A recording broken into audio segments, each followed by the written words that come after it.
ஆச்சி மசாலா. எந்த சமையலும் ருசி தேடும் ரகசியம் 20 ரூபாய். ஹாலிடேஸ்னாலே அது நம்ம GT Holidays தான். GT Holidays, South India's #1 travel brand. You know you are special when you're with GT Holidays. மாண்புமிகு பேரவைத் தலைவர் அவர்களே, ஒரு சிறிய செய்தியை மட்டும் நான் சொல்லிக்கொள்ள விரும்புகிறேன். இதற்கு முன்னால் பேசிய உறுப்பினர்கள் மாண்புமிகு ஒன்றிய உள்துறை அமைச்சர் பாராளுமன்றத்தில் தென் மாநிலங்களுக்கான பிரதிநிதித்துவம் குறைக்கப்பட மாட்டாது என்று கூறினார். பின்பு ஏன் நாம் விவாதிக்க வேண்டும் என்று குறிப்பிட்டார்கள். இந்த நேரத்தில் ஒரு வரலாற்று செய்தியை நான் சொல்ல விரும்புகிறேன். நம்முடைய பாரத முதல் பிரதம மந்திரி நேரு அவர்கள் கூட எக்காரணம் கொண்டும் இந்தியை தமிழ்நாடு போன்ற தென் மாநிலங்கள் மீது திணிக்க மாட்டோம் என்ற உறுதியை அளித்தார். ஆனால் என்ன நடக்குது என்பது அனைவரும் தெரிந்ததுதான். அதனால் அந்த நேரு அவர்கள் கொடுத்த வாக்குறுதியை கூட நம்மால் காப்பாற்ற முடியாத சூழல் தான் நம்ம இருக்கோம். அப்படி இருக்கிற சூழலில் திரு அமித்ஷா அவர்கள் கொடுத்த அந்த வாக்குறுதியை நம்ம எந்த அளவுக்கு நம்மால் காப்பாற்ற முடியும் என்பது நிச்சயமாக தெரியாது. அதனால் சட்டத்தில் என்ன இருக்கிறதோ, அரசியல் சாசன சட்டத்தில் என்ன இருக்கிறதோ அதுதான் நிரந்தரம் என்பதை கூறிக்கொள்ள கடமைப்பட்டிருக்கேன். நன்றி. பிஜேபி உறுப்பினர் குரல் இங்கு கேட்கவில்லை என்று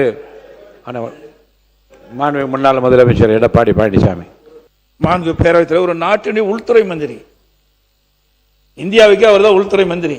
அவர் 16/4/2026 அன்று இப்படிப்பட்ட கருத்துக்கள் தென் மாநிலத்தில் நிலவுகின்ற காரணத்தினால்தான் உறுதியாக இந்த தொகுதி மறைவேறி வருகின்ற பொழுது உங்களுக்கு எந்தவித பாதிப்பு ஏற்படாது.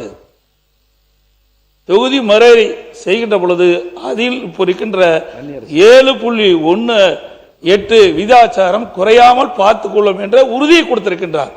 அதனால இப்ப கூட நீங்க நிறைய அமைச்சர் இருக்கிறீங்க, நிறைய உறுதிமொழி கொடுக்குறீங்க. இது எப்படி நம்புறது? அமைச்சர் உறுதிமொழி கொடுத்தா நம்பித்தான் ஆகணும். மாண்புமிகு உயர்கல்வித்துறை அமைச்சர். மாண்புமிகு பேரவைத் தலைவர் அவர்களே, இந்த சபையிலே ஒரு அச்சம் நிகழ்ந்திருக்கிறது. இருங்க சார், இருங்க, நான் பேசாம மட்டும் நீங்க இப்படி பிரச்சனை பண்ண என்ன சார்? இருங்க கொஞ்சம் ஒரு நிமிஷம். உயர்கல்வித்துறை அமைச்சர். மாண்புமிகு பேரவைத் தலைவர் அவர்களே, டீலிமிட்டேஷனுக்கும் டிமானிட்டேஷனுக்கும் ஒரு ஒற்றுமை இருக்கு. அது என்ன ஒற்றுமைன்னா, மாண்புமிகு இந்திய பாரத பிரதமர் அவர்கள் டிமானிட்டேஷன் அறிவிக்கும் பொழுது இந்தியாவில் இருக்கிற நிதியமைச்சரோடு கலந்தாலோசித்தோ அல்லது chief cabinet secretary of India அவர்களோடு கலந்து ஆலோசித்தோ அல்லது மானிட்டரி டிபார்ட்மெண்டல் அவர்களோடு ஆலோசித்தோ கேபினட் செக்ரட்டரி அவர்களோடு ஆலோசித்தோ அந்த டிமானிட்டேஷன் மாண்புமிகு இந்திய பிரதமர் அறிவிக்கவில்லை. மாறாக விவாதங்கள் இல்லாமல் இரவு 8 மணிக்கு திடீரென்று அறிவித்தார் டிமானிட்டேஷன். அதே போலத்தான் இருக்கிறது. டீலிமிட்டேஷன் எந்த நேரத்திலும் மத்திய அரசு கொண்டு வரலாம் என்கிற அடிப்படையில் தான் இந்த தீர்மானம் மாண்புமிகு முதலமைச்சர் அவர்கள் கொண்டு வந்திருக்கிறார். மாண்புமிகு பொதுப்பணித்துறை அமைச்சர் அவர்கள் பேசுகிற போது, உட்காருங்க, வாங்க போஜராஜ் சார் உட்காருங்க, உங்களுக்கு தான் பேசுற, உட்காருங்க. மாண்புமிகு பொதுப்பணித்துறை அமைச்சர் பேசுகிற போது பிஜேபி உறுப்பினர் குரல் இங்கே கேட்கவில்லை என்று கூறியது மட்டும் அவை குறிப்பிலிருந்து நீக்கப்படுகிறது. மாண்புமிகு முதலமைச்சர் அவர்களின் தீர்மானம் பேரவையின் முடிவுக்கு விடப்படுகிறது.